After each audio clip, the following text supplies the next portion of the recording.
In the modern world, where everything from banking to hospitals relies on digital infrastructure, cyberattacks have become one of the most devastating weapons of the 21st century. Nations build armies to defend their borders, but what happens when the battlefield is invisible, when the enemy is a faceless hacker behind a computer screen? One cyberattack, in particular, changed the way we view digital warfare forever. This is the story of the cyberattack that shut down an entire country. It all began on April 27, 2007, in Estonia, a small but technologically advanced nation in Northern Europe. Estonia had built its reputation as a digital powerhouse, being one of the first countries to move government services, banking, and even voting online. Citizens enjoyed seamless access to online services. Businesses thrived on digital transactions, and the government had fully embraced an e-governance model. But with great dependence on technology came great vulnerability, something Estonia was about to experience firsthand. The trigger for the attack was seemingly unrelated to the digital world. It was a dispute over a Soviet-era monument known as the Bronze Soldier of Tallinn.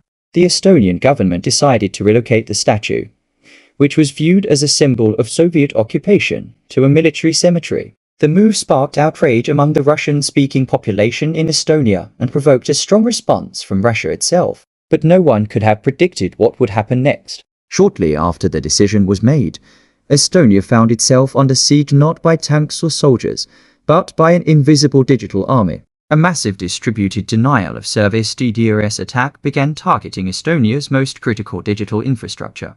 Government websites crashed. Banks were rendered inoperable. Media outlets were taken offline. Even emergency services struggled to stay functional. It was as if the country had been thrown back into the PI digital age overnight. For the average Estonian, it felt like chaos. ATMs stopped working, making it impossible for people to withdraw cash. Online banking was disrupted, leaving businesses unable to process transactions. Newspapers and television stations lost their ability to communicate with the public, fueling confusion and panic. Meanwhile, government institutions responsible for maintaining order couldn't access their own systems. It was a nationwide blackout, not of electricity, but of information. To understand how devastating this attack was, we need to break down how it worked. A DDoS attack floods websites and servers with so much traffic that they become overwhelmed and shut down. Imagine millions of people trying to enter a single building at the same time. Eventually, no one can get in. This attack was not only massive in scale, but also sophisticated. It was not just one wave of attacks, but multiple, strategically aimed at different sectors of Estonia's digital infrastructure. But here's where it gets even more concerning. The attack didn't just come from a single source. The DDoS waves originated from thousands of hijacked computers, worldwide zombie machines, infected with malware, being controlled remotely. This made it incredibly difficult for Estonia to trace the attack to its source. However, given the timing and scale, many suspected it was an act of cyber warfare. Estonia immediately pointed fingers at Russia. While there was no direct evidence linking the Kremlin to the attack, the sophistication and coordination of the assault suggested it was not just a group of independent hackers. Russia, of course, denied any involvement. But whether it was a state-sponsored attack or not, one thing was clear: Estonia had just experienced one of the first full-scale cyberattacks on a nation-state in history. As the attack raged on, Estonia had to act fast.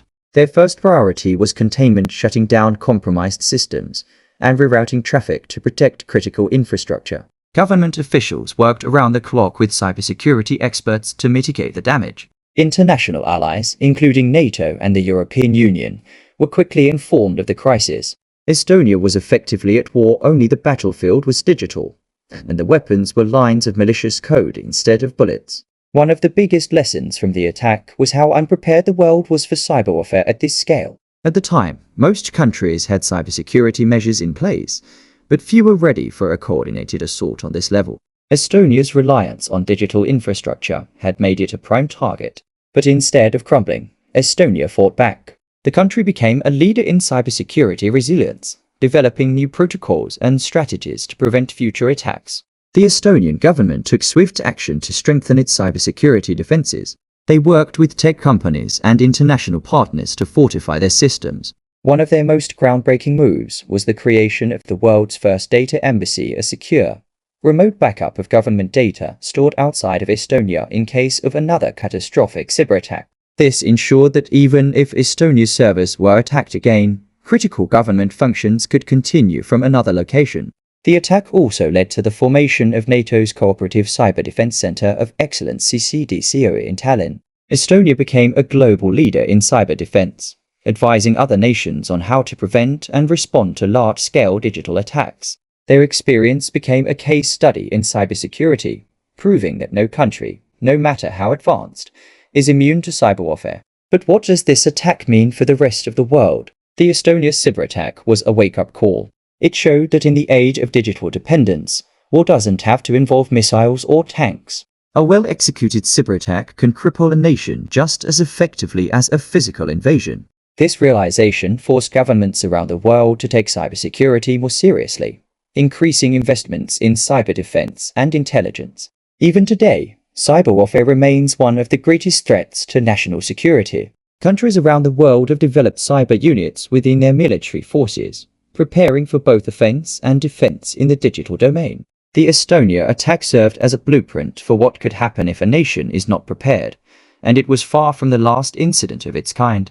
In the years since, we've seen other large-scale cyberattacks on governments, corporations, and infrastructure, from the Stuxnet virus that targeted Iran's nuclear program to the ransomware attacks that have held entire cities hostage. Cyber warfare has evolved, becoming more sophisticated and destructive. But the lessons learned from Estonia remain crucial. Resilience, preparedness, and international cooperation are key in defending against digital threats. In the end, the cyberattack on Estonia was more than just a technological event. It was a warning, a reminder that as we move towards an increasingly digital future, our greatest vulnerabilities may not lie in the physical world, but in the invisible realm of cyberspace. And just like any other battlefield, those who fail to prepare may find themselves at the mercy of unseen enemies, with devastating consequences.